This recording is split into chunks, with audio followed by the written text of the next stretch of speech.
Hi friends, welcome to Purna wife channel.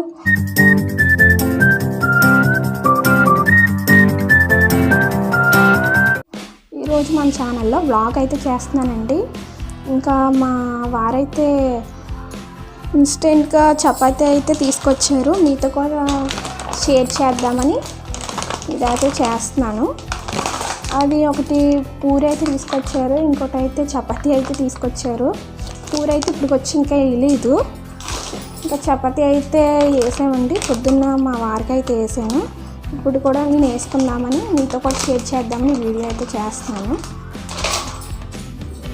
ఇలా 10 అయితే వస్తాయండి, మళ్ళీ ఏళ్ళ కింద 10 వస్తాయి. ఇప్పుడు వచ్చి ఒక 4-5 వేసి ఉంటాను.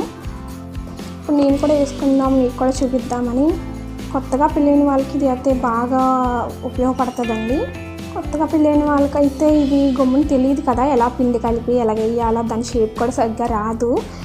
అయితే మనకి ఈజీ కాబట్టి మనం చేసుకోవచ్చు. ఇంకా ఇలా తెచ్చారు కదా, కొత్త పెళ్ళైన వాళ్ళకైతే బాగా ఉపయోగపడుతుందని చూపిస్తున్నాను అనమాట. ఇలా వస్తాయి, 10 వస్తాయి, ఇలాగా 10 వస్తాయి. మాకైతే ఇప్పుడు దాకా దోశల పెనం అయితే ఇంకా తెచ్చుకోలేదండి. ఇంకా ఈ ప్లేటు, అదే కుక్కర్ మీద చిన్న ప్లేట్ వస్తుంది కదా, కరెంట్ కుక్కర్ మీద ఎక్సైజ్ పెట్టుకోవడానికి, అదైతే యూస్ చేస్తున్నాను నేనైతే. చపాతీది కూడా వేసుకోవాలి, మళ్ళీ దానిపైన కూడా మళ్ళీ ఆయిల్ అనేది వేస్తున్నానండి నేను.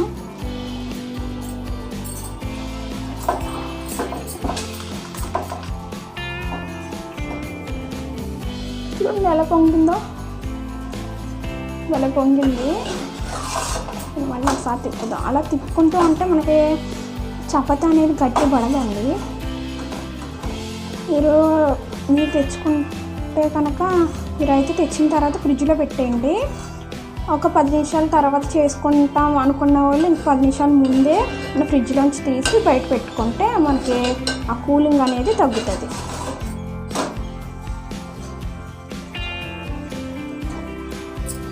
చూడండి ఎంత బాగా వచ్చిందో, చాలా బాగా వచ్చింది. ఇప్పుడు ఇది తీసేసి పక్కకి రెడీ అయిపోయాయి. ఇలా మీరు తెచ్చుకున్నాను 2 నిమిషాలు ఇలా చపాతీలు అనేవి చేసేసుకోవచ్చండి. ఇంట్లోకి అయితే నేను రాత్రి చేసిన గుడ్డు పొలట అయితే ఉంది, అదైతే నేను దీనికి నంచుకొని తినేస్తానన్నమాట. మీకు ఈ వీడియో నచ్చితే లైక్ చేయండి, షేర్ చేయండి, సబ్స్క్రైబ్ చేయడం మాత్రం మర్చిపోవద్దు.